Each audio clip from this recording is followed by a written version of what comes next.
се запрашале ли како име на оние кои се заробени во машко тело, а однатре се чувствуваат како жена и обратно? На тема транссексуалноста, преку лични доживувања и до стручни согледби, вечер во емисијата со моите вечерашни гости. Ќе ги поканам на моголемо задоволство примариус доктор Гајдазис Кнежевиќ. Добро вечер и добро ни дојдовте. Лазе Ордев е вечерва со нас. Добро вечер. Повелете. Добро вечер, Лазе. Марија Башевска, добро вечер. И Снежана Лупевска, добро вечер и за вас. Повелете. Се надевам ќе се чувствувате пријатно. И ќе доближиме малку темата која и тоа како мислам дека е се уште табу во ова наше општество. Добро вечер уште еднаш велам за сите. Марија Башевска меѓу другото ќе ни биде од помош во комуникацијата со Лазе вечерва и можам со вас да започнам, докторка. Зборуваме за на тема транссексуалност и може ли на почетокот да разјасниме што е впрочем транссексуалноста и каде е коренот на сето ова? Јас ги поздравувам присутните во студиото и публиката која што вечер ќе не гледа и мислам дека отвараме една не само важна и не само интересна, туку навистина многу сложена тема. И ќе се обидам да на еден многу едноставен начин ја дефинираме транссексуалноста. Транссексуалноста во општи термин кажано представува нарушување на родовиот идентитет кој што е во сериозен расчекор помеѓу она како луѓето себе си се доживуваат и како природата ги одбележила. Значи помеѓу половиот идентитет, она што значи биолошки карактеристики и она како себе си се доживуваат или како психијатрите ги дефинираат, тоа е силна желба да бидат прифатени и разбрани како луѓе спротивно од полот во кој што се наоѓаат. Тоа е значи едно сериозно лично доживување на себе си различен, ако е тоа машка личност, се доживува како жена и ако е женска личност се доживува како маж. И сега постојат различни видувања од страна на биологијата и психологијата кога транссексуалноста е во прашање. Светската здравствена организација сето ова го има дефинирано нели под дефиниција F64 чинам дека стои дека се работи за некакво ментално нарушување, тоест болест. Може ли да кажеме дека се работи за болест или сепак е ова состојба која потоа и медицински поинаку се третира?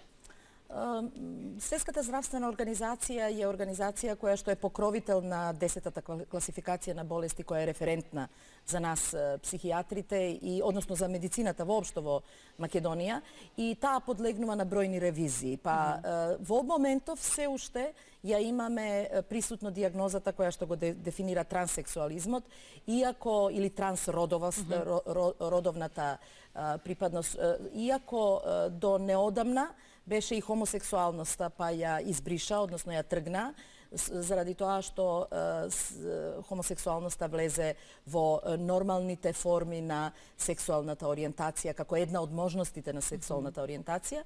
И јас се надевам дека тоа ќе се случи и со транссексуализмот, затоа што според мене транссексуализмот не е сам по себе психијатриско нарушување на личноста.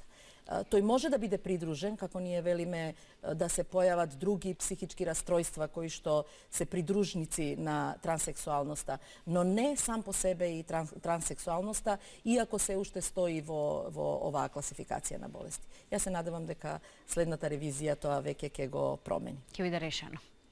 Ајде за личното доживување и се разбира себе доживување од прво лице вечерва со Лазе Ордев кој ни доаѓа. На моје големо задоволство и уште еднаш благодарност за искреноста и отвореноста да зборува за својата сексуална ориентација, односно се разбира за себе доживувањето кога полот е во прашање. Лазе, уште еднаш добро вечер. Ви благодари на можноста и неговиот глас да биде чуен оваа вечер на проблемот кој што го чувствува. Кога за прв пат доживеавте дека со ова се случува нешто поразлично од остаратите? Кога себе се доживеавте дека не сте она што впрочем сте? Мојата приказна, колку се сеќавам за себе кога ме вратите назад, вели во детството, од секогаш перцепцијата сам за себе ја имам, значи од некаде прво деление се гледам себе во Битолскиот завод за рехабилитација и се доживував како девојче. И децата знаат да бидат злочкасти, ме навредува, се поигрува, знаеа да бидат невкусни. не ми беше јасно, родителите ми вршеа притисок, ама ти си машко, а мене чувството однатре ми зборуваше нешто друго. И најчесто во таква ситуација преостанува да се затворите во себе си, да се исплачите добро до следниот притисок.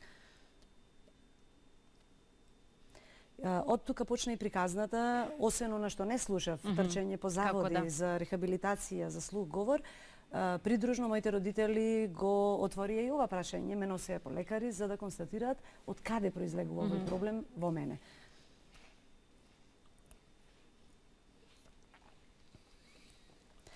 Практично како родители се обидуваа да ми помогнат.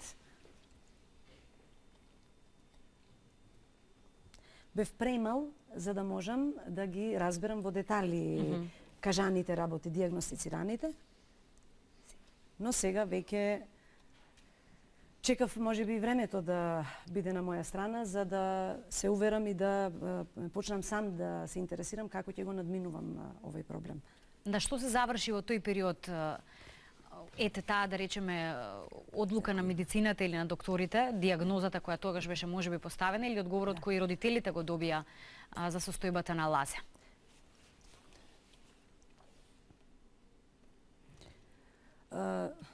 Докторите во Штип, како надлежни за регионот, им кажале на родителите дека ќе мора да се согласат со неговата слика, дека е таков и дека нема промена, дека не станува збор за болест која може да се лекува со апчиња, со медикаменти, а патем докторке ќе ми исправите ако грешам, констатирана била диагнозата и на крипторхизам. Значи нешто кое веројатно дополнително го отежнува проблемот, значи недефинирана машкост. Може ова да го подобјасниме малку, докторка, и можеби... Мене ми е, јас прво ја го поздравувам Лазе кој што е денеска со нас и мислам дека неговото присуство во голема мерка ќе ни помогне да она што теорија, она што јас теоретски го знам, она што го знам од приказните на моите клиенти, да и автентично го слушнеме од Лазе. И тука се приближуваме до еден момент кој што јас мислам дека е круцијален во разбирањето на трансродовноста, а тоа е моментот на биолошките промени кои што се случуваат во организмот уште во ембриониот развој. Ова е нешто што се повеќе е присутно во науката, се повеќе истражувања има кои што се бават со сето ова, иако се уште ги сведуваме само на веројатности, но не и на тврди факти. Значи, станува збор за нешто што е генетски и епигенетски детерминирано во текот на развојот на ембрионот, односно на фетусот. Имено, кога хормоните, значи кога ќе се спојат нели машките и женските сперматозоидот и јајната клетка, тие ги разменат своите хромозоми и се формираат диади. Јас ова го кажувам за да малку подобро го разбереме. И тоа се класичните XX, XY. Меѓутоа, тие само детерминираат полови карактеристики. Тие ќе бидат одговорни покасно за секундарните карактеристики на машките и на женските личности. Сето останато е сериозно поврзано со присуството на хормоните, пред се на машкиот хормон, на андрогените хормони. И андрогените хормони делуваат на севкупната диференцијација на ткивата во организмот. Значи на се она што значи не само на половите клетки и на гонадите, туку и на се она што ќе значат покасно мозочни функции.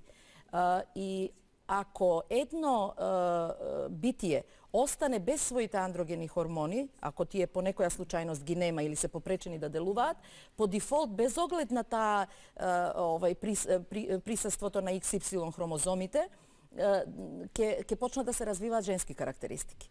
Значи, тоа е нешто што го кажувам за да можеме малку да ја разбереме понатамошната диференцијација. Формирањето на ликот за себе започнува уште во феталниот живот.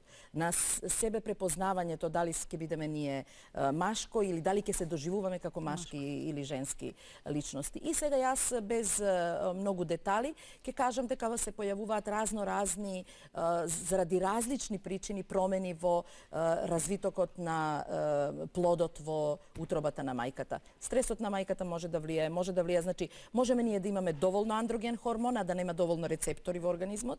Може да се случи да нема доволно андроген хормон заради некои промени кои што се јавуваат од целиот тој сложен оркестар, тој систем хормонски на организмот. Во секој случај, како финиш, ние добиваме да дете се раѓа со биолошки карактеристики кои што го дефинираат како машко или женско, веќе формирањето на себе и препознавањето на себе е поразлично од она што е неговата биолошка даденост.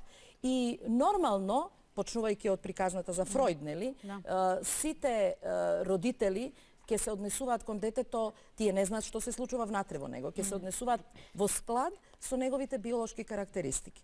Тоа значи дека ако е женско дете, ние имаме некакви своји социјални норми и начини на воспитување кои што ги разликуваат децата, во нешто сме слични, особено во емоционалниот дел на размената. И родителите почнуваат да го гледаат тоа дете и да го санкционираат однесувањето, особено во покасната возраст, после третата, четвртата година, ако тоа е неупримерено со идејата за машкото или за женското дете. Па така, ако е тоа малку поборбено, поратоборно, а е женско по своите биолошки карактеристики, веќе родителите ќе кажат треба да бидеш нежна, треба да бидеш фина, треба нели да се. Ако е тоа дете кое што е машко, а почнува да се игра со кукли или има малку повеќе карактеристики на женско дете, исто така санкционирањето, затоа што родителите се водат од идејата како да детето го одгледаат во склад со неговите биолошки карактеристики. И ова што денеска Лазе ни го кажува е скоро редовна приказна на сите клиенти. Кога вие разговарате со луѓе кои што се трансродови, тогаш ќе видите дека од многу мала возраст тие препознаваат, значи просто од кога знаат за себе, препознаваат дека тие не ги почитуваат нормите, односно не ги прифаќаат прифатените норми во склад со нивниот пол. Например, машките деца сакаат повеќе да бидат тешко им е да облечат панталони, или женските деца не сакаат да облекуваат сукнички, сакаат повеќе. Значи од тие ситни работи почнува да се тоа развива. Нормално е, колку детето повеќе инсистира да се однесува во склад со она што е, значи не станува збор за некаква желба дали некој сака да биде едно или друго. Туку тие се тоа што се. Значи ако себе се доживува дека е во женско тело машко, нормално е дека ќе инсистира да се однесува како машко. Санкциите продолжуваат од средината. Кога тргнуваат на училиште, веќе имаме приказна за нивните врсници. И нивните и врсниците, децата се немилосрдни во своите, они се многу другарчиња, топли се, грижливи се, меѓутоа и едновремено се за разликите посебно немилосрдни, а морам да кажам дека ние возрастните максимално кумуваме на таа ситуација. Да. И така почнува детето да се повлекува и да се затвара во себе. Не може да се изразува, не може да го каже она што го чувствува и почнува некој тип на конфузија во неговата глава. Што е тоа што јас го чувствувам и што е тоа што другите ми вика дека јас треба да го чувствувам, а не онака како што јас автентично себе си се доживувам. Така да тоа се првите чекори кои што може да направат сериозни проблеми во понатамошниот развој на децата. Клучниот момент настанува во периодот на пубертетот, кога до израз доаѓаат половите карактеристики. И имаме сериозен проблем, децата се сретнуваат со сериозен, односно веќе младите на таа возраст се сретнуваат со сериозен проблем да сето она што би требало да биде дел од нивен нормален раст и развој полов, за нив почнува да представува уште поголем проблем. Како што е, например, половите, секундарните полови карактеристики, градите, не знам, маскулините карактеристики, феминините карактеристики, биолошки и нивната спротивставеност, односно расчекорот со тоа како тие себе си се доживуваат. Токму затоа, во периодот на пубертетот, односно на адолесценцијата, се среќаваат бројни психички, како ние ги нарекуваме, пратечки, односно коморбидни состојби, на појачана депресивност, на појачана суицидалност. Истражувањата кажуваат дека стапката на депресивност и суицидалност кај трансродовите лица е далеку поголема отколку на таа возраст, отколку кај другите. Заради тоа што тоа веќе представува закана за севкупниот имидж на семејството. Знаете, Да. затоа што сега веќе почнува да го загрозува сето тоа самото семејство, и семејството почнува да се разликува од сите останати семејства, имајќи го во својата средина, во својот семеен систем, имајќи го детето кое што е во најмала рака, како го опишуваат, чудно. Да. Нели? Да, одговоривте на повеќе прашања, токму и она што можеби ни е сршта на вечерашнава тема на емисија, или да разграничиме или малку барем да се ја подразбудиме и подигнеме свеста на едно друго ниво на кое ми се чини генерално во државата ни се наоѓа, од тоа како ги доживуваме токму овие луѓе кои се навидум нели поразлични или се чувствуваат поразлично, а подеднакво верувам дека имаат право на живот нормален, онака како што тие се чувствуваат и се доживуваат. Малку подоцна и за тоа дали е нели како може да препознаеме хирка и некои личности или вистинска нели состојба на ова за која ние вече зборуваме и вие ни објаснувате, бидејќи начнавме многу работи овде со докторката, само Лаза да ми каже како се доживеавте себе си во тој токму пубертетски период, кога уште посвесни станувавте за своето тело, за чувството различно од она што телото ви го кажува и што другите треба да ве доживеат и како ве доживува. Знаете, вели, не станува збор за двојба во моите чувства. Јас од секогаш себе се доживував како жена, како девојче. И кога растев во Заводот за рехабилитација, кој е единствен центар за образование на глувите, мојата душа и моето срце туптеше полесно и побрзо со глувите девојчиња отколку со момчињата.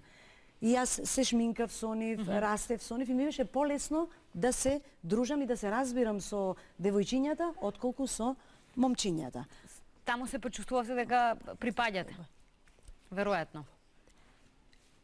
Дури и во средниот училишен центар, вели, јас ми се даде можноста да бирам, значи ме почитуваа дефектолозите и професорите многу, не ми вршеа притисок никаков, ми дозволија да бидам сместен во интернатскиот дел да бирам, сакам кај машките или кај женските, бидејќи бев мирен. Не се чувствував нападен, значи моето присуство не ги загрозуваше учениците.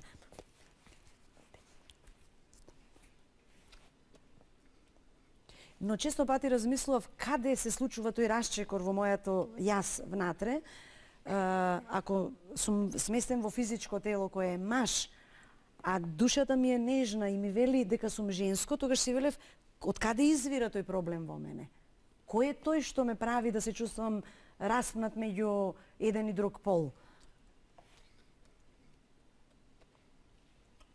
И цело време си велев, па добра, ајде ќе продолжам како маж, ама не можам, не сум тоа јас. Кога беше оној пресек или одлучувачкиот момент кога рековте не, јас морам да бидам жена, бидејќи и психички, и физички, односно физички ќе бидам жена, бидејќи психички сум сигурен дека сум тоа. Така, точно е ова за кое зборуваше докторката, дека не доживуваат како срам на семејството. Јас го разбирам тој момент дека родителите доживуваат огромен притисок во средината, особено во мал град како што Лазе живее во Свети Николе. И тие не се расположени да разговараат за она што да се прави, каде да се оди, како да се решава, едноставно тоа и сега секој во својот кафес. Ќе чекаме, да.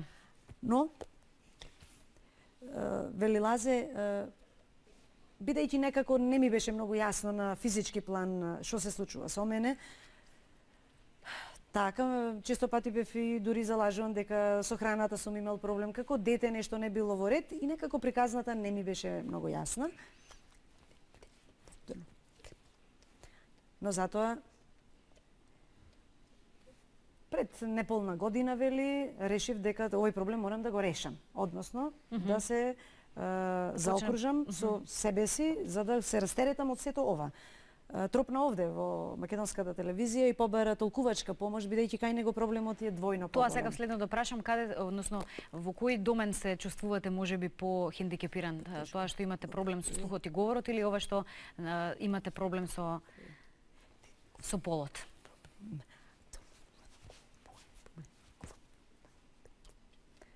Вели, во мене се рваат тие два подеднаква. Значи, кај мене, вели, глувоста практично и ја отежнува целокупната слика, затоа што без преведувач во ваква ситуација и за ваков проблем, вие не можете да Никако, мрднете, сигурно. да направите еден чекор, а да не зборуваме за серијална испитувања, доктор кај Сега гинеколози, ќе зборуваме кај кој е тимот кој треба невропсихијатри, кај да. ендокринолози, па ве препраќаат, трчајте од овој шалтер на оној и сега вели замислете, моето сетило за слух е изгубено, моќта за комуникација е никаква, а проблемот притиска. Марија, вие го познавате долго време Лазе. Каков е како личност? Кои се оние карактеристики кои се типични за Лазе? Јас сакав да надополнам, да. Лазе го познавам од малечок, значи преку камерите на Светот на тишината, окото ми падна како поинаков, неговата специфичност ја разбрав уште од прво одделение. Меѓутоа, искрено не посветив внимание, бидејќи сметав дека можеби да е тоа минлива работа. Но веќе кога дојде како ученик во средното училиште во пратение зоографски, дефектолозите информираа за него. Јас го доживувам до ден денес како крајно нормален. Ако ме прашувате како човек, мојот впечаток кој е. Ако го разберите начинот на кој со знаковен јазик зборува за себе си, го доживам како многу елоквентен. За нивните семејства, состојбата во која државата воопшто нели се наоѓа кога токму овие теми се во прашање. Снежана Лупевска најдиректно може да ни каже вечерва. Иако ве оставивме малку, но не помалку важно, бидејќи вие направивте еден многу интересен и важен серијал кој за жал многу не го здогледа светлото на денот, условно речено, овде барем кај нас, во кој се зборува токму за транссексуалците, луѓето кои имаат поинаква сексуална ориентација и така натаму, и на еден серијал од 12 епизоди кои еднакви го насловивте. Од каде поривот прво идејата за да направите еден ваков серијал? Прво мора да се заблагодарам што сум дел сега од емисија која оди на јавниот сервис, а која ја третира темата, што е многу голем чекор од она што беше претходно. Поривот е дека треба во општеството да се дискутира за многу теми, ова е една од темите за кои што секако мора да се дискутира. Оти ако ја гледаме од призмата на микросредината, сите ние сме или нечии родители или нечии деца. Па ако така тргнеме, треба да знаеме дека некои луѓе живеат со одреден проблем и за тоа треба да дискутираат со некого. А ние новинарите сме тие кои што треба тоа да го отвориме во општеството.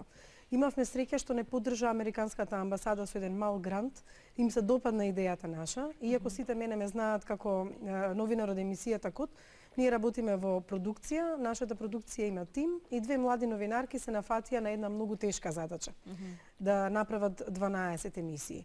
Меѓутоа, од еден друг аспект, не само општо да разговараме за темата, туку да разговараме внатре во семејствата. Па затоа имавме и родители кои говореа колку им е тешко. Ќе слушнеме малку вечер дел од тие лични приказни. Тие лични приказни, на пример, една мајка да каже како поминала низ тој процес да се соочи со желбата на своето дете, не само како желба, туку со состојбата на своето дете. И да каже на јавноста дека е по-битно детето да и е здраво и живо и да го има во семејството, отколку тоа дете да избега од дома, да отиде во странство, да се самоубие и слично. Значи тоа е многу битно да го слушнат и другите родители, затоа што сите имаат деца кои ги сакат и таа мајка си го сакат детето макар и во таква состојба. Втората работа и основен проблем беше да ги охрабриме луѓето кои се во таква состојба, транссексуалците, да поразговараат отворено пред јавноста за својата судбина. Од што најмногу се плашат? Се плашаа од шиканирањето во јавноста, од осудувањето во јавноста, од средината во која што живеат, од соседот, од утре за утре на шалтер некои ако отидат, затоа што ние по друга страна ги снимавме така наречените хейтери, оние кои ги мразат. Па тогаш јасно може да видат публиката, јавноста да види каква е всушност нивната состојба и колку може да ги мразат, може да бидат натепани на улица. Третата работа е дека никој не може да разбере дека тие сакат да си го сменат полот. Тоа што велите и вие, некој мисла дека еве сега глумат за да бидат интересни да привлечат внимание. Па одевме и подлабоко. Отидовме во Министерството за правда и во Министерството за внатрешни работи да прашаме можно ли е некој роден со женска лична карта. Со матичен број 455 за Скопје, може да го смени во 450 или обратно. И најдовме таков случај. Лука беше пример каде што го променил полот и сега е машко и во личната карта веќе нема само име, туку има и матичен број за машко. Меѓутоа, ние се обидовме на сите тие начини во општеството да поразговараме и да видиме дали тоа е можно. За жал, исто така материјалните средства. Луѓето немаат пари за операции или мора да одат во Белград, тоа што кажа докторката, тука нема тимови кои што тоа го работат. И сето тоа е многу направи еден многу квалитетен според мене серијал. Лошото морам да признаме во тоа што ниту една национална телевизија не сакаше да ни го прифати.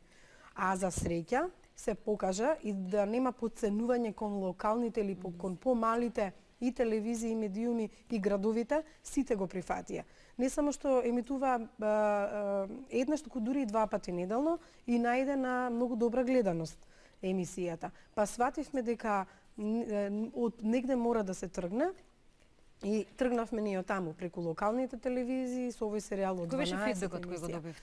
Фидбекот беше позитивен, затоа што па видовме како е на социјалните мрежи гледано, многу повеќе верувате и од код се гледани тие емисии. Оти луѓето сакаат да знаат, на некој им е ново, некои сакаат може Ние се сакаме да знаеме, сеир Да. може би ако можам така да се изразам, да фатиме на се што се случува, од друга страна да се правиме дека сме нели затворени или ако Дека не му се допира до случува нас на дека соседот на некој тоа. друг тоа На се некој случува. друг е тоа, Не иста тргнувајќи тоа работата. дека може би утре ќе ви тропне нешто слично и вам на врата, па Па тоа е, јас сакавме со емисијата да покажеме дека не треба да се осудуваат луѓето и дека може на секој да му се случи и дека тие родители не оделе да си го одбираат детето во породилиштето или ние децата своите родители. Мора прво ние меѓу себе да се соочиме веројатно, а потоа да се соочиме со општеството. И мислам дека јавноста така треба да размислува, дека сите сме живи луѓе, дека имаме семејства, дека сме родители и деца и од таму да тргнеме, а и тоа да го гледаме на телевизија. Затоа ги поздравувам сите овие иницијативи. Ја често пати и на зидот кога ги постирам емисијата, имаме 50 коментари. Од 50 коментари 30 се негативни или 40 се негативни, ама самото тоа што побудувам коментари мене ме радува и ниту еден не го бришам.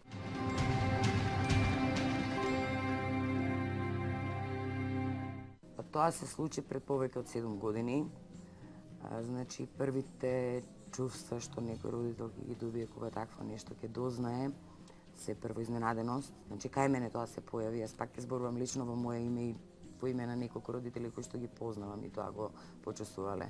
Значи првото чувство, првата емоција е големо изненадување и големо чувство на вина, затоа што родителот прво помислува каде јас сгрешив, меѓутоа не е така, воопшто не се работи за грешка, нити се работи за некоја болест. Дознав со тоа што мојот син кажа дека има дечко. Значи беше слободно кажано затоа што јас моето дете го воспитував во малку уметнички дух, можам да кажам, затоа што сум уметник и секогаш меѓу нас постоело отворено дискутирање за многу работи, значи отворен ум има мојот син, знае да гледа многу подалеку од колку други луѓе кои што ги познавам, дури од мене можам да кажам. Денес владе многу поголема близкост со мојот син отколку порано, затоа што јас сега го разбирам, имало работи кои што не сме ги зборувале, а сега ги зборуваме, сега слободно се разговара за тоа.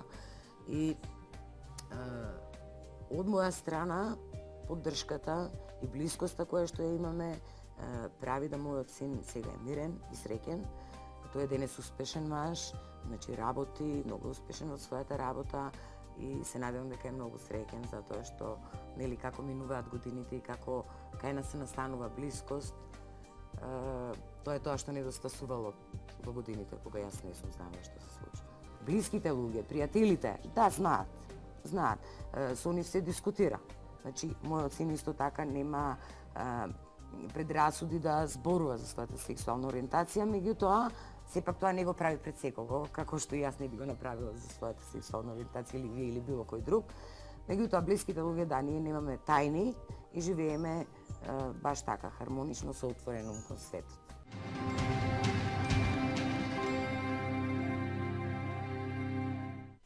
И диалогот е една од работите која може би треба или алатките да постои за да еве вака преку овие емисии се информираме, си кажуваме секој своите мислења и се обидуваме да си влијаеме едни на други во правецот на она како размислуваме или токму ги доживуваме овие луѓе. И сега да.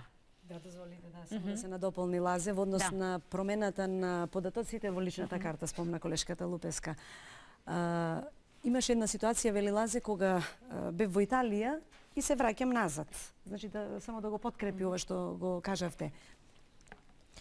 Се враќам назад на аеродромот Петровец во Скопје. Договорен со родителите да ме пречекаат. Бидејќи живеам во Свети Николе, немав превоз.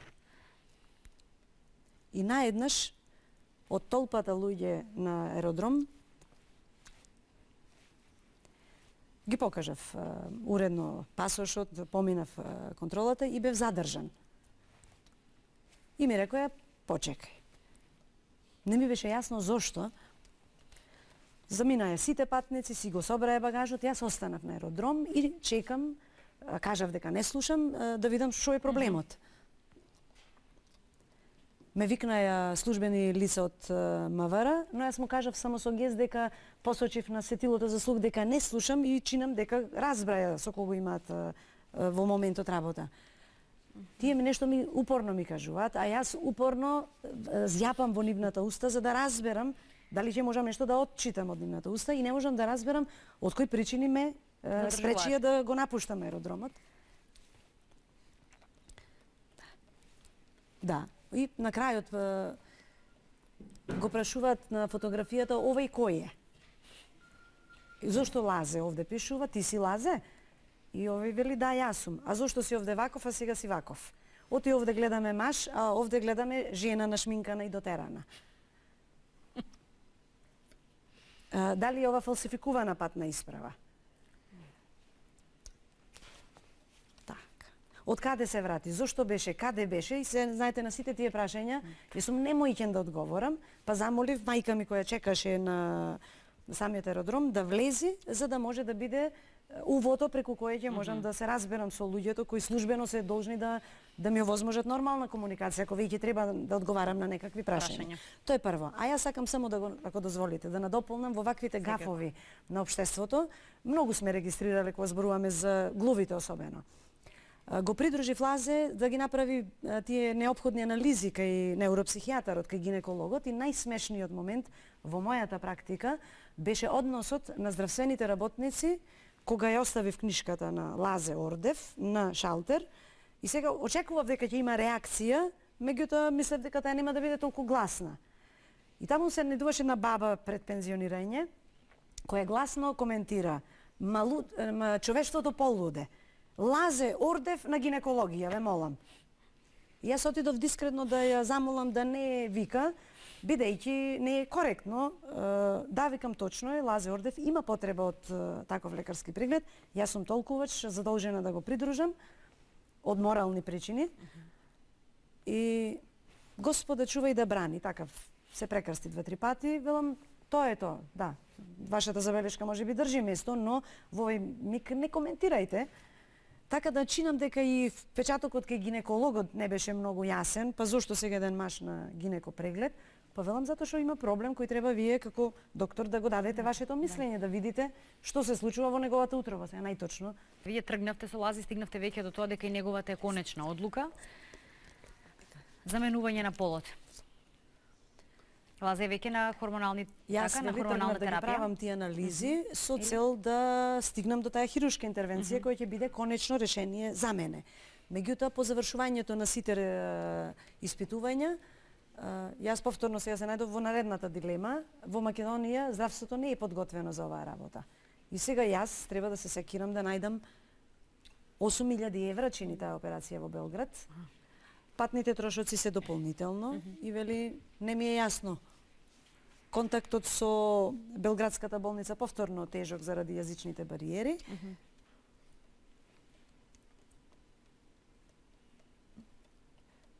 И се вели, некој ми вели дека таа операција чини 8.000, друг кажува 2.000, некој ми вели треба да почнеш со инекциите, друг ми вели нешто поинаку. Лазе, што сметате дека заслужувате да добиете во животот? Што е она што сметате дека си го заслужувате подеднакво како и сите ние? И дали најсреќен на крајот би се чувствувале кога би можеле комплетно да живеете како жена?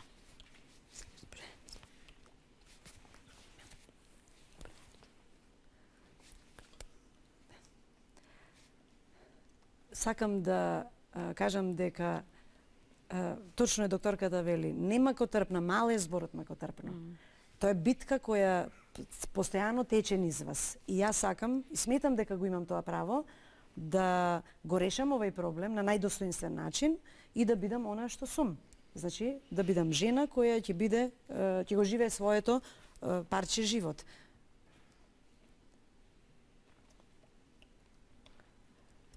Често пати ме фаќа помалку вели страв, например, средства, толкувач, бариери, неподготвеност на општеството, семејството притиска, средината ви се подсмева. И кога сите тие работи на купче ќе ви се соберат како самар на плејките, и се велам како ќе завршам јас како тажен, осамен и недефиниран, без можност за љубов, без можност за заедништво, така ќе го искинам животот. Напротив, мислам дека времето на нашето постоење е дар кој треба да се искористи. И јас се сметам себе за борбен тип, за борбен лик. Се обратив малку, еве, може би до локалната самоуправа во градот, каде што живеам, за некаква финансиска помош или било каква помош по ова прашање. И чекам, јас сум невработен. Така. Трошоци многу, сега вели да не го задржувам вниманието на тој сегмент од приказната, но без нив не можете да дојдете до селта. Верувате дека треба и заслужувате да имате шанса да бидете подеднакво како и сите ние интегрирани во општеството? Да, сметам дека таа можеби малкубројна популација треба да биде рамноправна со сите. Верувате ли во нешто? Да. Во однос на економскиот аспект. Тие луѓе не можат да заработат плата затоа што никој не им дава работа, и тој аспект го опфативме. Знаете колку се дискриминирани? Некои од нив мораат да бидат машко на работа, женско во приватен живот, затоа што професијата им одредуваше да ги вработи како машко. Во банка не може да работи со тој изглед, а човекот добил работа во банка. Не може да работи никаде, затоа што поинаку го доживуваат, а способен е многу. Може да даде, може да сработи, квалификуван е, едуциран и слично. И заради тоа и не можат многу луѓе да дојдат до целта, затоа што никогаш не може да заработат пари за тоа што е нивната цел. Затоа мора да се и работодавците и сите мора малце подлабоко да размислат. Методи треба да ги примениме или едноставно на што треба да обрнеме внимание, кои се оние можеби едукативни, општествени мерки кои треба да се превземат за еве да почнеме да отвараме некои врати кога токму овие луѓе се во прашање. Па јас мислам, ова докторка што го спомина, прво е активностите на ЛГБТ заедницата која е многу подобро е организирана. Нас невладините организации кои што се и како и ние новинарите некој глас во општеството, на влијанието и лобирањето на измените на законската регулатива во одредени сегменти, на лобирањето и влијанието во здравствениот систем, тоа дали ќе се одвива преку парламентот или преку невладиниот сектор, мора да се најде систем. Затоа што Европа ова веќе не е непозната работа. Да, некаде да. Значи мора да се најде модел, решени, некаде се дискриминирани. Да, мора да се Тајланд е една од најде. најпрогресивните можеби држави која ова го прифаќа како буквално секојдневие. Тури јас читав дека во училишните тие тоалети имаат токму одбележано за тоалет за момче, девојче и за недефинирани. Меѓутоа од негде треба, меѓутоа системски треба да се работи, сите ние треба да допринесеме нормално кај оние луѓе кај што се заклучува дека ова што вели докторката го поминува тој процес. Можеби некои ги злоупотребуваат овие состојби, некои се подобри шоумени да речеме, меѓутоа тоа го користат само како шоу и како професија. И ние треба тука да разграничиме. И тие не се за осуда, затоа што тоа им направило да направат успешна кариера. Имаме светски познати шоумени кои така се однесуваат, а поинаку се дефинираат. И обрато еден од најдобрите турски пејачи, јас колку што знам, е жена која претходно била маж и слично. Сме гледале победници на Евровизија. Така што мислам дека од сите ние помалце во својот сектор да направиме нешто, ќе смениме многу работи во општеството. Дали верувате во нешто и во каков свет верувате дека треба да заслужувате да живеете?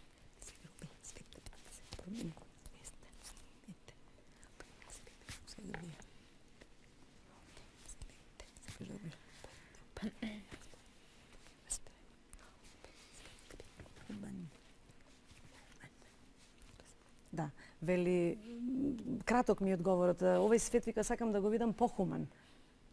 Со отворено срце да ги гледа и да ги доживува сите работи околу себе.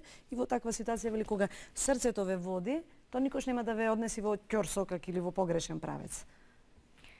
Исклучително ви благодарам вечерва на сите за гостувањето. Еве, како што рековте и вие, докторка, отворивме една тема која се надевам нема да биде сега па многу некаде тамо далеко повторно спомената или истретирана, можеби во поинаков концепт и со поинакви прашања, и бидејќи има уште многу прашања на кои не одговоривме, но се надевам дека ја отворивме вратата за да малку повеќе си го отвориме и срцето и умот кога различните состојби и различностите се во прашање. Така, и да ве дополни Лазе сосема за крај, вели, можеби јас сум првиот и најгласен Што ме радува во оваа ситуација, ако ги побарате, ги има многу во Македонија. Ги има и исклучително имавме проблем за да ги донесеме овде во емисија и тоа нели го зборувавме дека тој срам и Вежана Лупевска спомена дека токму тој срам, стигмата која ја имаме, ја доживуваме секојдневно, е она што ги спречува да излезат јавно и да зборуваат. Ја се надевам дека ова ќе биде и апел и до нив дека отворено можеби треба и да излезат и да се зборуваат за состојбата во која се наоѓаат, бидејќи тоа се што се на крајот на криштата и треба да не натераат да веруваме. Трансродовите лица и нивните семејства.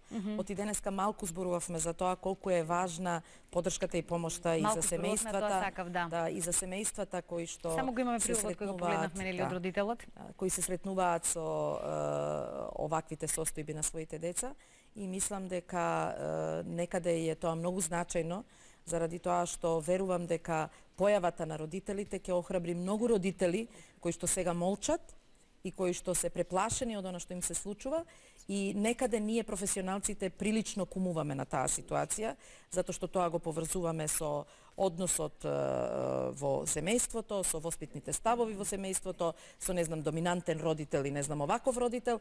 Јас сакам да ги охрабрам и да им кажам дека истражувањата покажуваат дека биологијата е доминантна приказна во она што се случува со трансродовите лица и дека воспитувањето и воспитните ставови многу малку влијаат скоро воопшто на тоа дали некое дете кое што се раѓа со идејата за себе различна од неговата полна определба, дека тие можат нешто да направат за да го променат и за да го, како викаат, вратат на прав пат, овака како една честа. Јас би сакала само да ги охрабрам родителите да...